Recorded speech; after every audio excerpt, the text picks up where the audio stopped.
there was a thread on the main page asking cops if they have ever experienced anything creepy or odd at a crime scene. I posted the following story, and some people said I should submit it over here. I'm new here, so be gentle. This is the entire post, but the second story is the one that got the most attention. I've seen a lot of suicides, but one sticks out. This elderly female had her adult daughter living with her.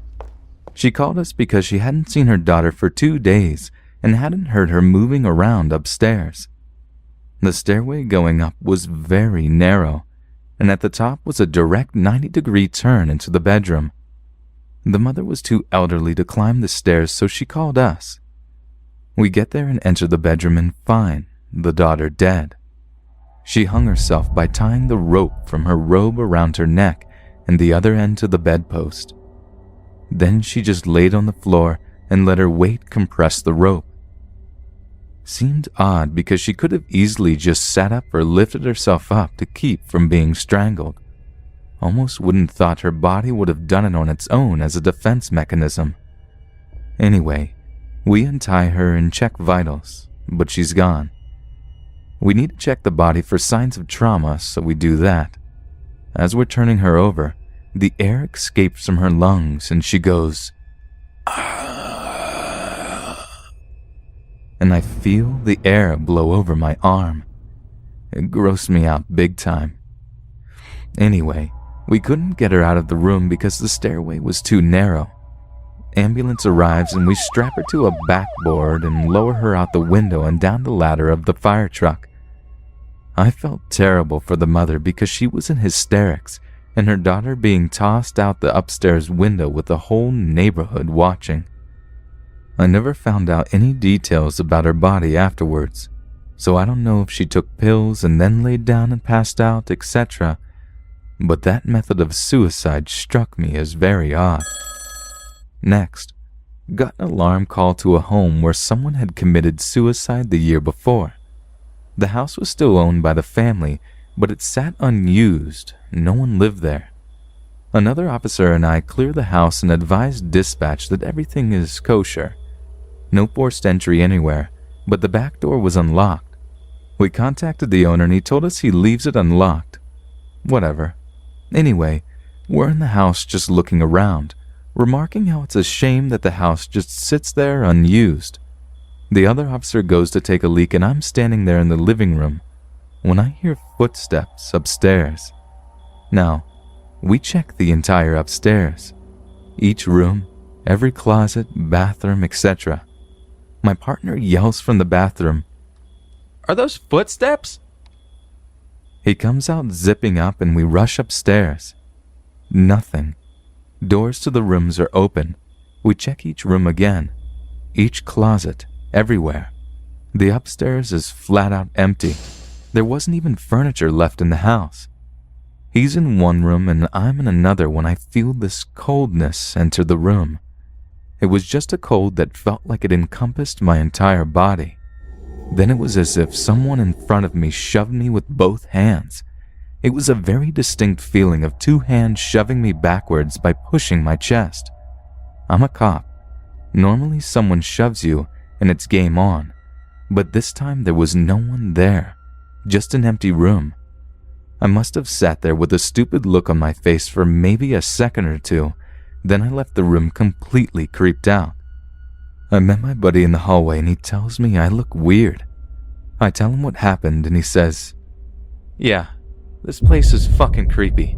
Let's bounce." It was daytime, and the house was fully lit as there were no curtains or shades on any of the windows. Later, I told my supervisor about it, and he said he went to an alarm call there as well, and as soon as he went inside, he got that creepy feeling where it feels like you're being watched. This incident occurred during my second year of college, sometime in the fall of 2002. All 4 years there, I worked as a waitress in a small family restaurant next to campus. The pay was far from adequate, but the owners treated me like one of them. Growing up without parents made this connection very important to me, so much so they remain an important part of my life to this day. I was one of 4 girls working nights, and 3 of us were students currently attending the university. The surrounding neighborhood had been on a downward slide for the past 20 years. Even with a large number of students inhabiting the area, crime was still steadily on the rise. In order to at least try to prevent ourselves from becoming victims of said crime, several safety measures were implemented. All the usual things, escorting each other to our cars, not leaving the back door open, things like that. However, no matter how hard you try to be safe, some a-hole will find a way to violate you anyway. One late night, just as we were wrapping up the dinner shift, a giant idiot would do just this and, in the process, almost cause a beautiful family to collapse. That night, we were quickly coming on the end of another regular dinner shift when a man came in and said he wanted to get something to go. No problem. I took his order and gave it to the kitchen. Working the kitchen that night was Matt, the owner's only son, and he wasn't happy when he saw it. He tried to throw it together as fast as possible so he could finish cleaning and head home. While he waited, the man paced nervously, looking outside repeatedly. This behavior seemed kind of shady, so I stopped my closing duties and began looking outside to see if I could see what he was looking at. It took a minute, but I caught sight of another man standing just out of view of the bay windows. This guy was dirty looking. His hair looked like it hadn't been washed or combed in years. The second man's actions were very similar to the others, almost as if though they were about to rob us. I foolishly pushed my instincts aside and began ringing up the man's orders. When I gave him the total, he quickly handed me a $20 bill and looked behind him. I continued to ignore his behavior, and when I opened the drawer, I heard a man's voice quietly tell me to give him all the money in the register. Maybe from instinct, I looked up to see who it was. It was all coming from the customer, and he was holding a handgun at my face. "Keep your voice down and don't panic. Just give me the money and I'll leave." This entire time I had been the only employee in the front of the house, so he had me at his mercy. Every word he said quivered as it came from his mouth. His fear made mine even worse. I didn't need to be told twice. I grabbed every cent out of the drawer and was about to hand it to him when I heard Matt's voice coming from behind me. "Did you forget something?" Everything that happened after this went by so fast. I still question my recollection of events to this day. I know for sure that Matt's arrival surprised us both, but the look on the customer or robber's face was pure shock. The second I noticed him moving the gun away from my face, I crouched behind the podium to hide. The gunfire followed soon after that. I wasn't sure if Matt had been shot at this point. I was still curled up on the floor with my arms over my head, very similar to a child hiding under the covers in hopes the boogeyman will go away. I don't know how long I stayed like that. A few seconds, maybe. When I did peek out from my arms, all I saw was Matt's body laying motionless on the floor. Even then, I stayed where I was until I heard the voice of his mom yelling out to us. That's when I finally stood up to see the results. The shooter was gone, and money was scattered all over the floor from where I dropped it. Matt more than likely died immediately. At his feet, grilled chicken salad was scattered everywhere like the money. Matt's mom stormed out of the back. When she saw her only son lying on the floor, she collapsed in grief next to him, and this is where she stayed until the police arrived.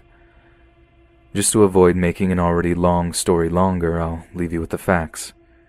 Even after telling the cops everything I saw and giving a detailed description of both men, neither man was caught. The family closed the restaurant for several days after the shooting and stayed that way until a few days after the funeral. From the day of the reopening, a cop in plain clothes has protected the place, and there hasn't ever been another holdup since. My work at the restaurant would continue for the remainder of my time at the university.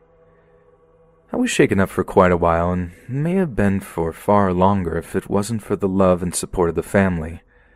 We seemed to have served as a coping mechanism for one another, and through the shared pain of Matt's death, brought closer together.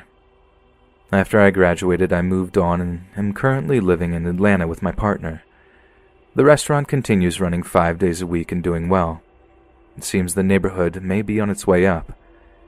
In the last year, several large companies have opened branches, and the continued growth has proved to be a positive thing for all concerned. Allison, the matriarch of the family, recently told me on a phone call that she was willing to put up with the hipsters that were slowly invading the area. After all, they were a big step up from the murdering crackheads that had been seen there before.